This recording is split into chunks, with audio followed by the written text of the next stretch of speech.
देश में इस्तेमाल होने वाले 2000 रुपए के सभी नोटों को अब वापस लेने का फैसला किया है। यह फैसला इसलिए बहुत महत्वपूर्ण है क्योंकि इस समय भारत में 2000 रुपए के कुल 181 करोड़ नोट इस्तेमाल हो रहे हैं, जिनकी कीमत 3,62,000 करोड़ रुपए है। लेकिन ये सारे नोट अब 30 सितंबर के बाद लीगल टेंडर नहीं माने जाएंगे और लीगल टेंडर का मतलब उस करेंसी या मुद्रा से होता है जो कानूनी रूप से वैध मानी जाती है। और इस हिसाब से 30 सितंबर के बाद 2000 रुपए के ये 181 करोड़ नोट कानूनी रूप से वैध नहीं माने जाएंगे, यानी ये कागज का टुकड़ा बन जाएंगे। आगे बढ़ने से पहले आपको दिखा देता हूं, ये वो 2000 रुपए का नोट है।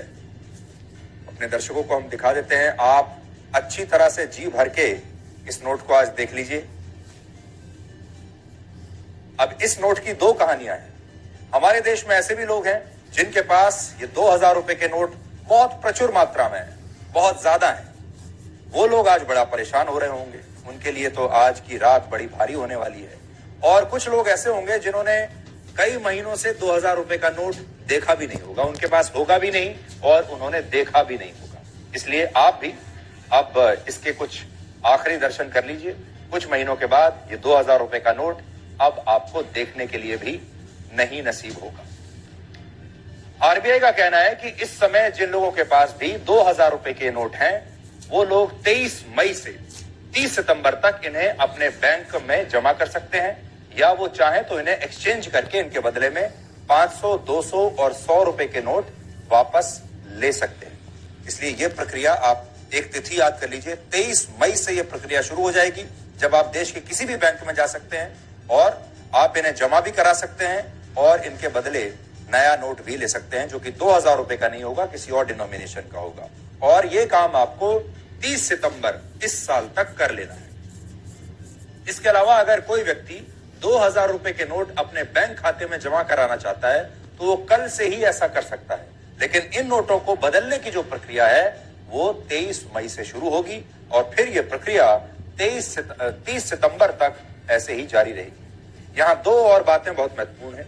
पहली बात, बैंकों के अलावा आप ये नोट आरबीआई द्वारा बनाए गए केंद्रों पर भी बदलवा सकते हैं। देश भर में आरबीआई के 19 रीजनल ऑफिसेज हैं, जहां इन नोटों को 23 मई से 30 सितंबर के बीच बदला जा सकेगा। दूसरी बात यह कि कोई भी व्यक्ति एक बार में 20,000 रुपए के नोट ही एक्सचेंज करा सकता है, यानी ये जो 2000 रुपए के ज्यादा से ज्यादा 10 नोट आप एक बार में एक्सचेंज करा सकते हैं। यानी अगर किसी के पास 2000 रुपए के 50 नोट हैं तो ये 1 लाख रुपए आप एक बार में नहीं बदलवा पाएंगे। एक बार में आप 2000 रुपए के सिर्फ 10 नोट ही बदलवा सकते हैं, ये अपर लिमिट है। इसका मतलब यह भी है कि जिन लोगों ने 2000 रुपए के ढेर सारे नोट अपनी तिजोरियों में बंद करके रखे हैं, छिपा कर रखे हुए हैं, उनकी चिंताएं अब बहुत बढ़ जाएंगी। हालांकि आरबीआई ने लोगों को पूरा समय दिया है 30 सितंबर तक। आपके पास ये नोट बदलवाने के लिए पूरे 130 दिन हैं। और इसके अलावा आरबीआई ने सभी बैंकों को यह निर्देश दिया है कि वो अब अपने ग्राहकों को 2000 रुपए के नोट जारी नहीं कर सकते और तत्काल प्रभाव से, यानी आज रात से ही अब कोई भी बैंक 2000 रुपए का नोट इशू नहीं करेगा। और कल से जब आप बैंक में जाएंगे और बैंक में रखा अपना पैसा निकालेंगे तो बैंक आपको 2000 रुपए का नोट नहीं देगा।